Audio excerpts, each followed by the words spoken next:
Welcome to Mental Health Monday. My name is Mick Coyle. Coming up on the programme this week. Over 877,000 people in the UK are bereaved by suicide, at risk of dying by suicide, and we don't have the skills or the knowledge to care for these people. 38% of those bereaved by suicide have themselves considered suicide, and actually in 8% of cases there was a suicide attempt themselves. This idea that almost there is a contagion that comes around suicide. The majority want to be approached, an offer of support. Let them decide if that's the right time. They shouldn't have to go on the internet looking all over for everything. They want a person to approach them or a service that is fit for purpose, that understands their vulnerability and needs. And I'll be reminding you how you can make connections with mental health organisations within your community. It's Mental Health Monday.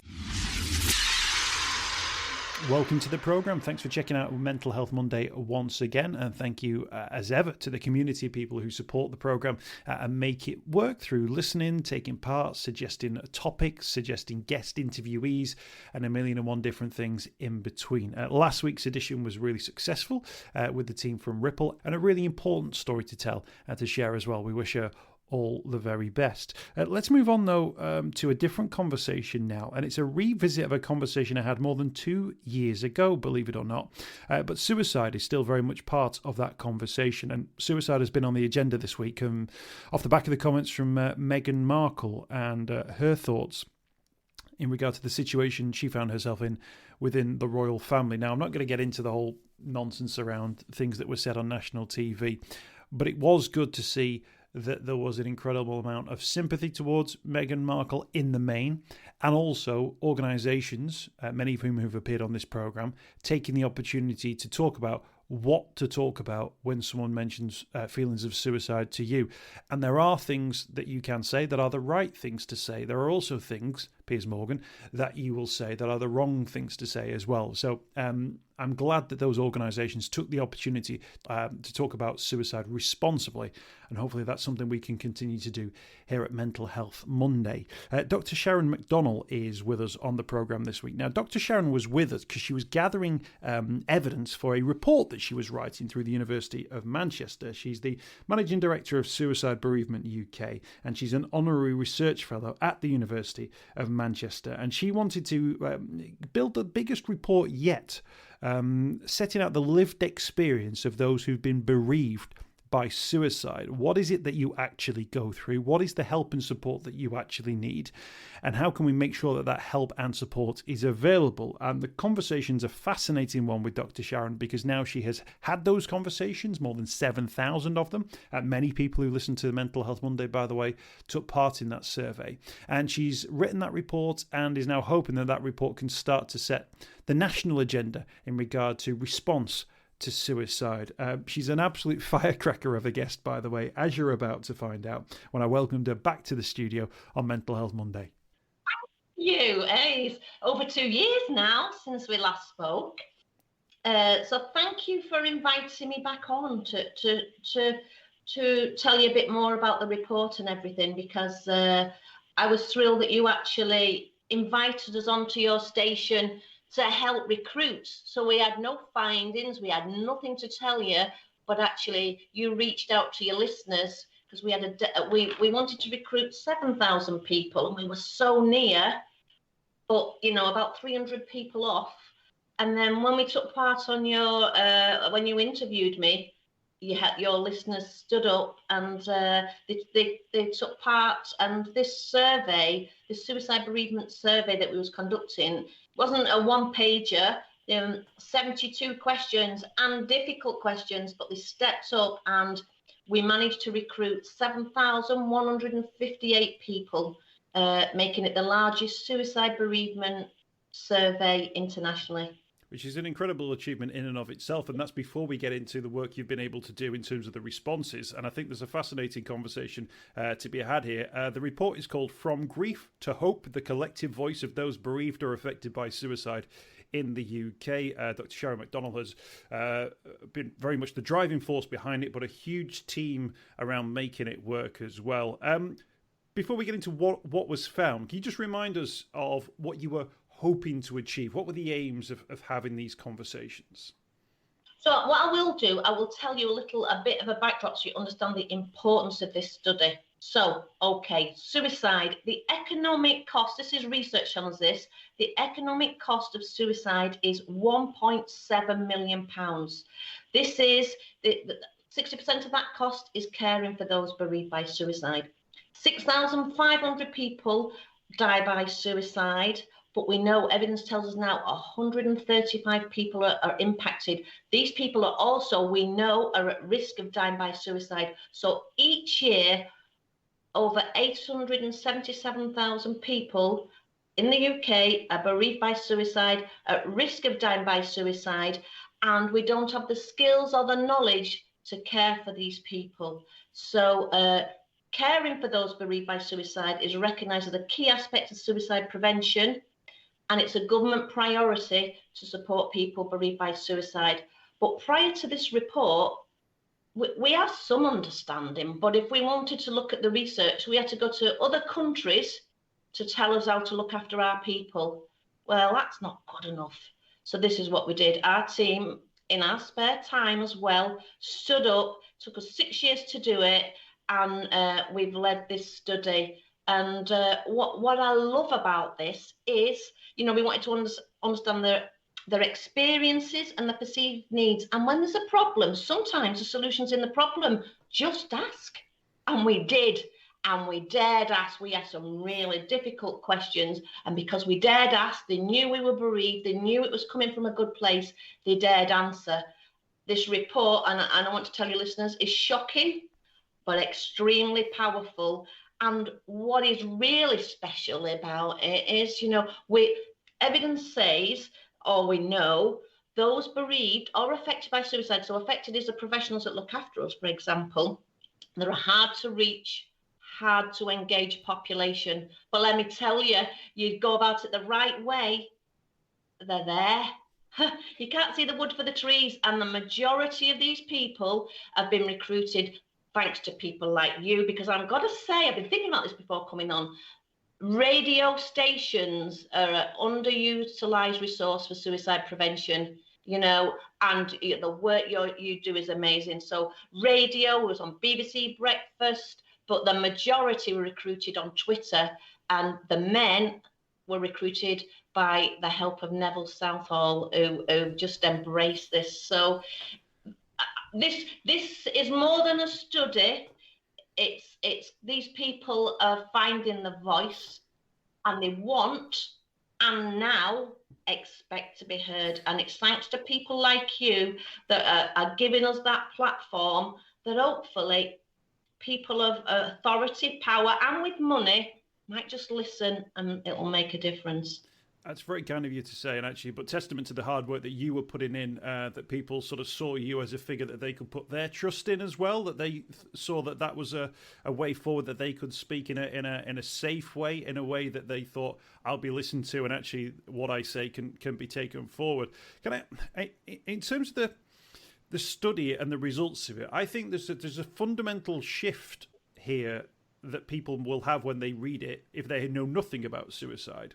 And I think there is a preconception and misconception around suicide that it is somehow the end of pain, or it's the end of a journey, or it's the end of a story. But actually, there's a great deal of information that goes to show that actually that pain does not stop at suicide. That pain is transferred, that pain is moved elsewhere, that pain is put upon different people in many, many different ways, and in ways which I think people will be very surprised to hear. It almost fundamentally, I think, changes, for those who don't currently know, our understanding of the impact of suicide. That I think there is still a danger, and I think it's a big danger, that we almost romanticize the end of somebody's life by suicide as the end of their journey or the end of their pain. Actually, your report puts it in very, very clear focus that suicide doesn't bring about the end of pain. It moves the pain to other people and affects them in different ways. So powerful what you've just said there. And there's a quote, I can't remember it exactly, but it goes a bit like this, that for all the pain and suffering stops to that person, it goes into the emotional closet of the bereaved. And I would say what you're saying, and actually in simple terms, the baton is passed. And, you know, we don't look after these bereaved who are stigmatized, isolated. We don't know how to look after them. It's almost like a conveyor belt. These vulnerable people, you know, and so you're absolutely right. And this is what's so powerful about this report, because we did ask difficult questions. We asked them, you know, we've learned about the high risk behavior they're engaging in. And rather than having a tick box, oh, do you do this? Do you do that? We ask. We didn't insult them by giving them 20 characters to respond. If they wanted to write a page and a half, well, that was fine. But what they did, they told us what they were doing, and we didn't ask them this question, but because they had the space, they told us why they were engaging in things. So this is really powerful stuff for clinicians and policymakers that is absolutely priceless. But I think what really comes out of this that's really powerful, it's the collective voice, because there's two sides to a coin. You've got the bereaved, the vulnerable, but also you've got those that come into contact with us, the health professionals that have lost a patient, the emergency service that have to deal with it. You know, all of these, they come with their vulnerabilities. They're recognised as a high-risk group. And if you're going to change anything, you have to understand both perspectives, because let me tell you, that because they're anonymous, they're telling us how it is, and we won't dilute. You know, that report is the first step in telling society what it's like. We will publish many papers that are as powerful as that report. And in terms of those consequences that people might not instantly associate with suicide and somebody dying by suicide, relationship breakups, unemployment, financial problems, these are things that we associate with, you know, poor economic times or various other, or the coronavirus. You know, in fact, 1 in 5 reporting a deterioration in physical health, 1 in 3 developing a mental health problem. It just goes to show that the response to suicide is myriad, and actually it can impact in people's lives in many, many different ways. Well, this is it. I think I'm putting some things in simple terms, you know, so, but, you know, and sort of tongue in cheek. I think we think mental health is, I think, which is a bit bizarre, that we're a human being and we have this floating head with all the mental stuff going on. Don't think for 1 minute that it might have an impact on the rest of your body. But what this is, what we found with this is, and it makes sense. You know, the traumas they're exposed to, the difficulties, you know, this is, and the stuff that's in here, the physical problems that these people are having. It's not that, you know, that some are turning to alcohol. The young ones are turning to unprescribed drugs, illegal drugs. The older ones, they're not going on the street looking for drugs. They're getting they're abusing prescribed drugs. So what has come out of this is absolutely powerful. We need a multi-agency approach. We don't just need the mental health professionals, because it is more complex than that. They have financial problems. If they've lost more than one, they're struggling to cope. And what I found out of all of these, some very powerful stuff, there's just so much to cover. Friends, we forget friends. The effort friends go to keep some of their friends alive is unreal and is powerful. And if you read this report, but what actually, there's a word called disenfranchised grief. And there's almost, which might sound bizarre, a hierarchy of grief. So everyone thinks, oh, the bereaved family need it, which they do. But, you know, then the friends think, oh, well, I'm not, this is not, you know, I'm not worthy of this support because I'm only a friend. And sometimes people love the friends more than some of the families, you know, and so as a society, we need to acknowledge that. We need to develop services that are fit for purpose.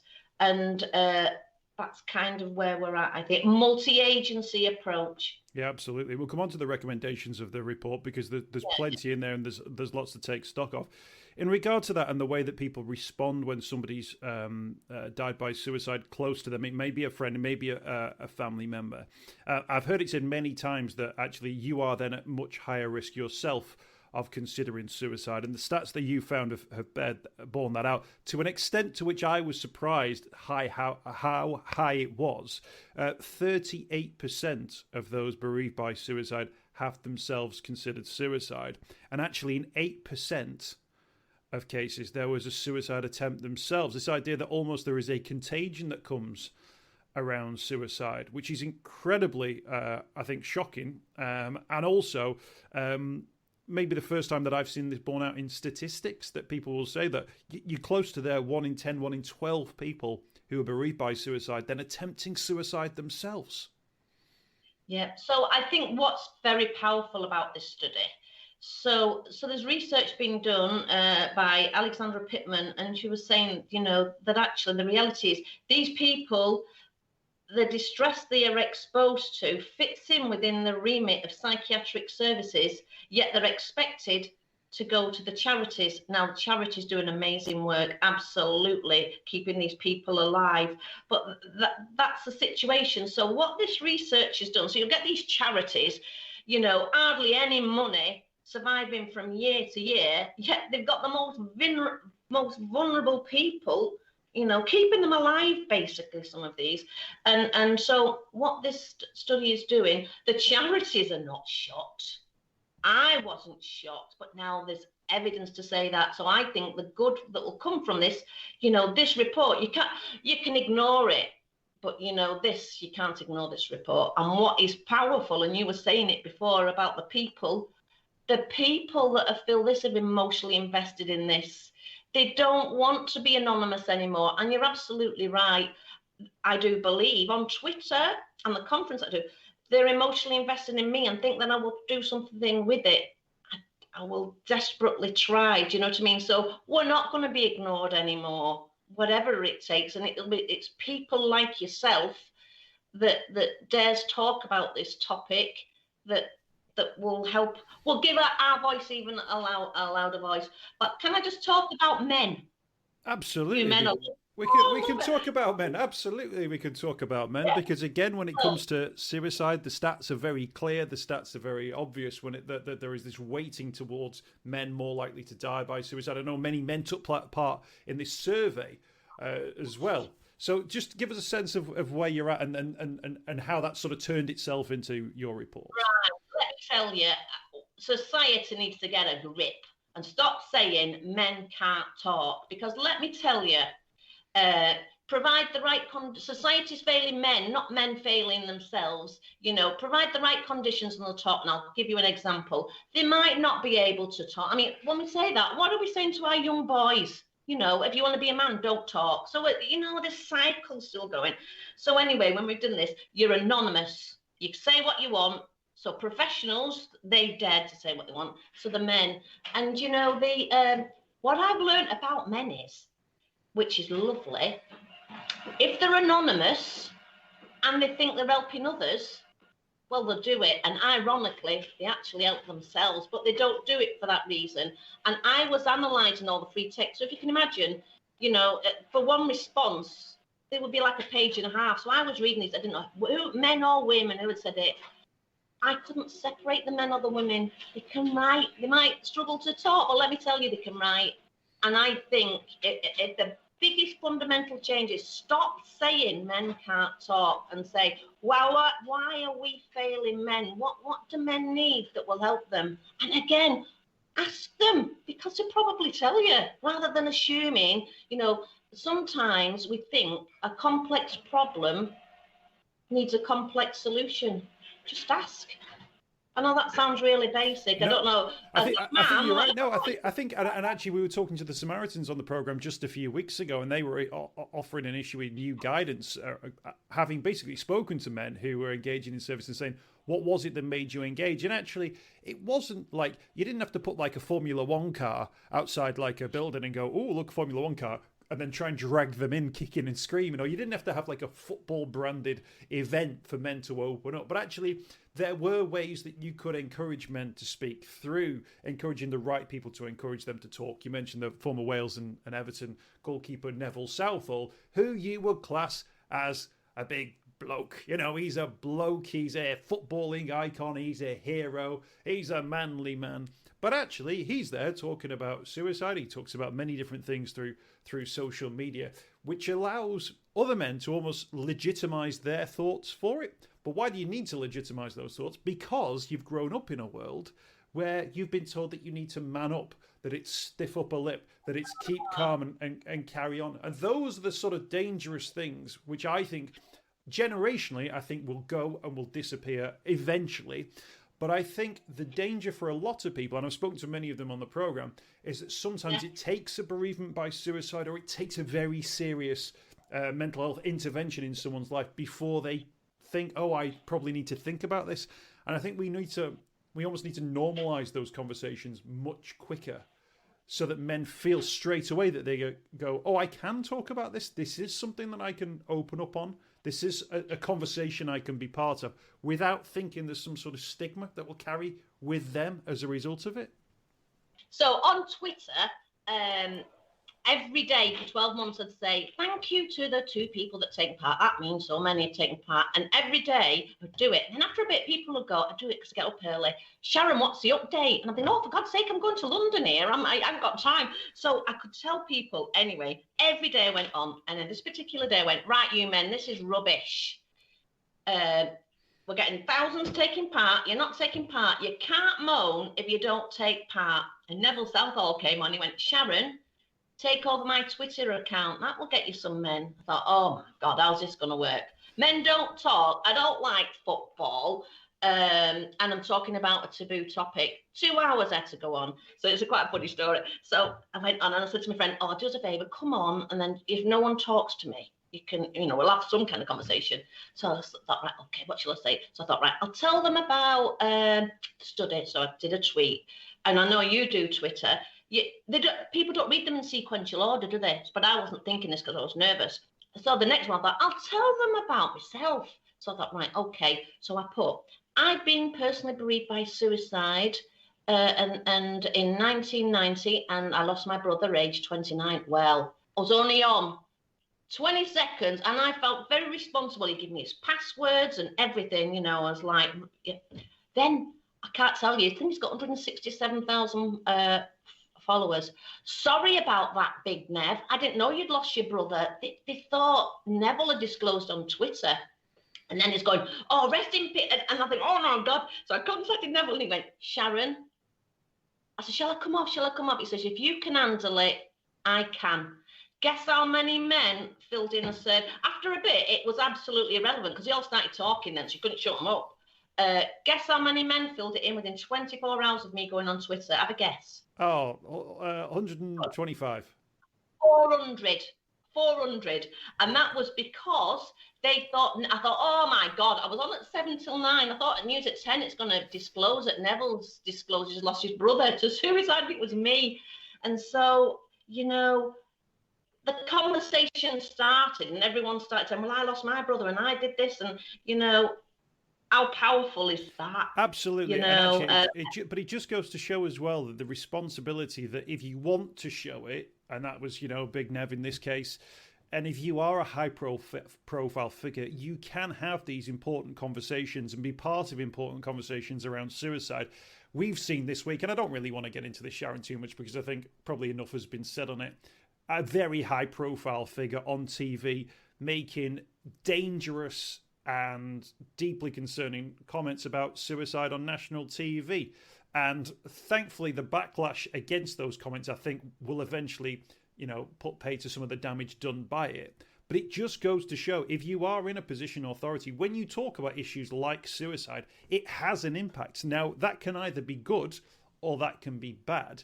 But if you want to engage and you choose to engage, it can definitely be good and it can definitely be positive in terms of how other people will then engage with services in the future, in conversations in the future, in tackling stigma in the future. And I think credit to to Neville Southall for spotting that as something that he could help out on, and credit. Yeah, every day from then on, and then he goes, Sharon, I'm sorry, I'm on my holidays next week, so what we doing it? He totally emotionally invested in it, and he's my hero because we have got the largest sample of men bereaved by suicide, and they have told us how it is, and what a gift is that. So I want to say, because it's very easy to point fingers and blame people, because let me tell you, a lot of health professionals getting it wrong because they've not been trained. So I think it's easy to criticize and blame. It's an educational thing. What you're doing is very special. You're not, it's not just another podcast.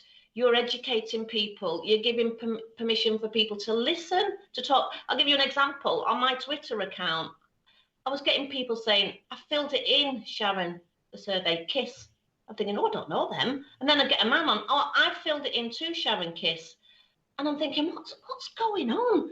And then I realised, because I'm not embarrassed, because I'm not ashamed that I'm bereaved by suicide, because I dare talk about it, because it's about trying to help others, that I've filled it in too, KISS. It's the first time probably publicly that person's standing with everybody else. I had one clinician, I don't know how they managed to do this, filled the 72 questions in, uploaded it, you didn't need to, you only had to press a button, emailed it with their address. That was not a mistake. That's probably the first time they've been able to talk. So we need to educate society. We need campaigns, because you're absolutely right, a lot of damage is done. But, and I do believe this in life, out of everything bad in life, even me losing my brother, you can find some good. So what we have learned from this thing that's going on at the moment, let's educate. And it's not just the mental health professionals, it's it's radio stations, TV, drug and alcohol services, because they don't expect to find a bereaved person. They think it's only about they're having a drink. It's the prisons, emergency services, schools, universities, it's everywhere. And until we understand that it's this dark thread through society, but people, and this is really important, and you mentioned it really eloquently, the baton's passed. People don't even think of those bereaved by suicide. So they're the key. There's three aspects to suicide prevention, intervention, and looking after those bereaved by suicide. So we need to educate society that these people need looking after too. Absolutely. And we've done a lot in terms of promoting some of those sort of suicide prevention tools, the resources that are out there, and the training. Actually, some of the stuff that you talk about in the report is essentially the next step, actually post-suicide, that actually there is then a potential danger of increased suicide within the cohort of friends and family members. So we need to make sure that it's not just about preventing the suicide in the first place, but also then having a system in place for when there is a suicide to get that training in place. 60%, according to the survey, didn't access support after being bereaved by suicide. 1 in 5 didn't know what was available. And in your recommendations, you talk about a national campaign. You talk about training. What for you, Sharon, should be a response to suicide? If there is somebody who is bereaved by suicide, should that be a direct response? Should that be a national service? What does the report recommend? So I'm going to be fair. Up to about 6 years ago, the UK didn't even come out. When I was doing my PhD, I was the only one in the country working on this field, and then ended up a few years later you would fit in a broom cupboard. Now I did a conference last year, over 700 people attended, so this is taken a lot of notice. We asked, as I said to you before, ask these people and what they want. The majority want to be approached. They want to be approached and offer of support. Let them decide if that's the right time, but they shouldn't have to go on the internet looking all over for everything. They want a person to approach them, or a service that is fit for purpose, that understands their vulnerability and needs. I would argue it should be multi-agency, or somebody that can signpost them to resources, but we need to get in there. But what we've learned in this report that has really surprised us, so we know that these people are at risk of dying by suicide. We not naively assume, get in there quickly, we need to look after them. But what we're finding is that another peak time, it doesn't stop. Nearly 1 million people are bereaved by suicide each year, so they're a vulnerable high-risk group. But you don't become all right at 12 months. You become vulnerable again because you live in the first anniversary. So what we found with this, after the first anniversary, this is when they start engaging in the high-risk behaviour. But I would say if you get upstream, try and support these people, they might not start engaging in this drinking, the alcohol, so there are many, many reasons. And if you don't care about this topic, let's get really, if you don't really care about it, you'd save money. because the longer you leave them, the more complex the problems are.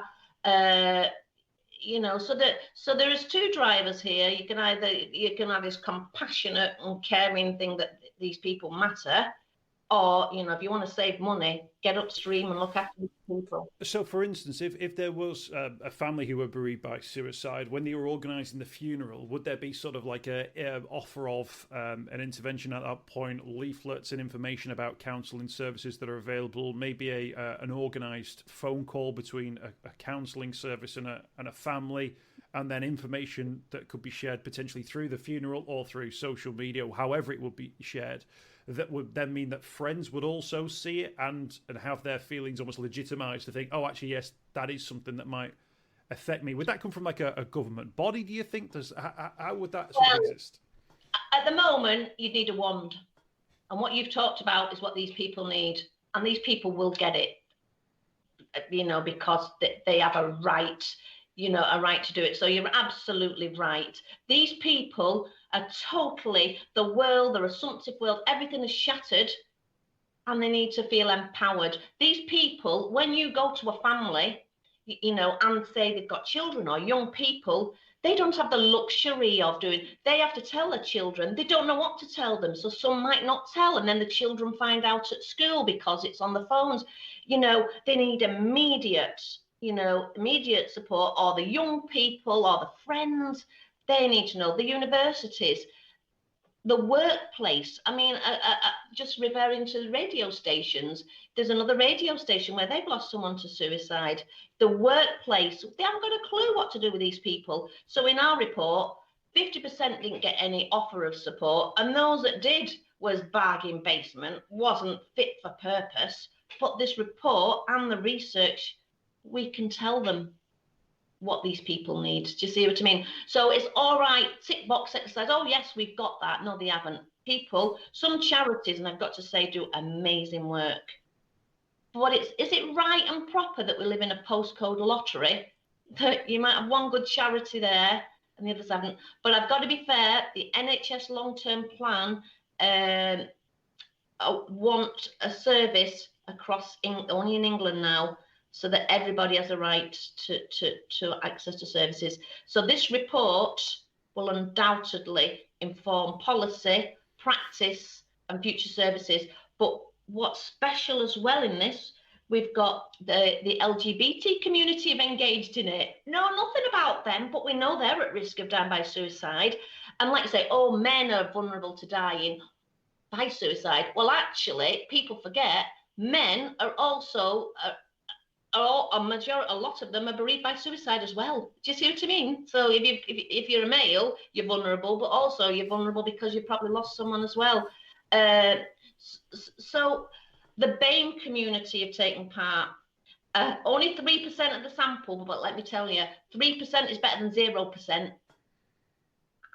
Big deal, real big deal, and I feel honoured they've dared to take part in this. But we have to step up, because they've been silenced, all of these people, but they're not daft, and they're watching, I think. And so, in terms of the report now, it won't just sit on a shelf. Just tell us about what happens next in terms of the next conversations that you'll have, the conversations that you're trying to have and need to have. What sort of doors are opening up, and what sort of doors need an extra bit of a shove?